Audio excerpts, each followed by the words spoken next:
Jama'a assalamu alaikum. Barkanmu da sake zuwa tashar mu ta Kwara Tech and Crypto. Yau bidiyon da muka zo da shi zan nuna muku yadda ake ƙirƙirar poll a WhatsApp. Abin da ake nufi da poll shine zaɓe. Ma'ana idan kana so ka ji ra'ayoyin mutane game da wani abu da ka zo da shi musamman a group. Idan ka san baka yi subscribe na channel ɗin ba muna so ka yi subscribe kuma ka taɓa alamar ƙararrawa ka taɓa all ta yadda da zarar mun sa bidiyo za ka same shi kowanne. Sannan ina so da Allah ku yi liking na bidiyon nan ku tura wa wasu domin su ma su amfana. To kamar yadda kuka sani poll dai shine ake nufi da zaɓe. Ma'ana kana so ka kawo wata idea a group ɗinka amma kana so ka ji ra'ayoyin mutane. Shin ina mutane suka karkata domin kada ka tauye haƙƙinsu. To sai ka ƙirƙiri wannan zaɓe domin ka gane haka. Ya ake yin wannan? Zan yi bidiyon nan ne a WhatsApp kawai. So sai ka shiga WhatsApp. Misali zan gwada da ɗaya lamba ta.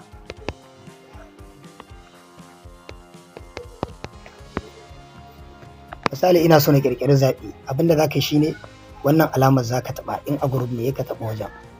So daga ƙasa kun ga poll sai ka taɓa poll. To nan za ka rubuta tambayar da kake so ka yi zaɓen kenan. Misali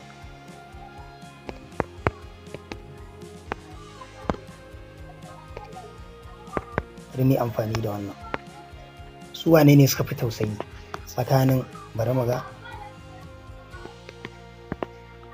maza mata. Misali ba ni da zaɓi. To nan wajen kun ga wajen da aka ce allow multiple answers. Abin da ake nufi shine ka ba mutum dama ya zaɓi amsa fiye da ɗaya. Zai iya sa maza ko mata ko kuma duka ba ni da zaɓi. To zan kashe nan kashewa ake zaɓi ɗaya muke so. To sai ka tafi ka taɓa kibiyan nan ta nan ƙasa.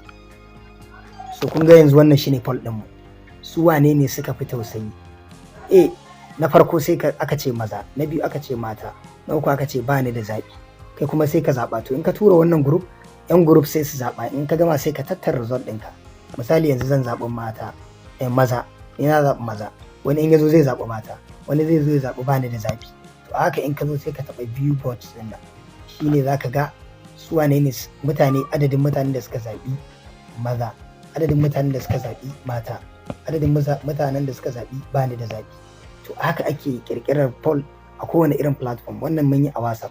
Insha Allah za mu kawo muku a duka platform da muke da su, social media networks kamar su Telegram da sauransu.